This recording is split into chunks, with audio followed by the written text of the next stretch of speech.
Does the gentleman from Rhode Island seek recognition? Mr. Speaker, I ask unanimous consent to address the House for 1 minute.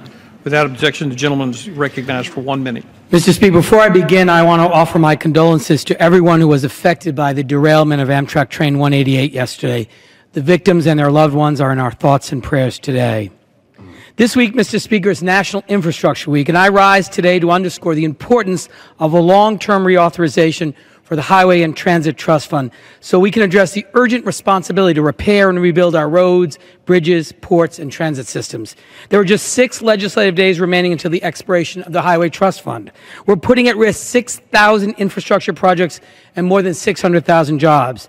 The American Association of State Highway and Transportation Officials estimate that my home state of Rhode Island could lose $200 million in federal funding, $3 million in federal transit funding, and 1,689 jobs and 40 infrastructure projects are at risk. Some on the other side of the aisle have suggested that we should pass another short-term patch rather than a long-term solution for the Highway Trust Fund. If we're serious about rebuilding our economy, we need to be able to move goods, service, and information to compete in the 21st century. It's critical that we pass a long-term reauthorization of the Highway Trust Fund that provides the resources we need to rebuild our crumbling bridges, roads, and schools, and helps to create good-paying jobs for hardworking Americans. Our constituents deserve nothing less, and our economic recovery requires this. And with that, Mr. Speaker, I yield back.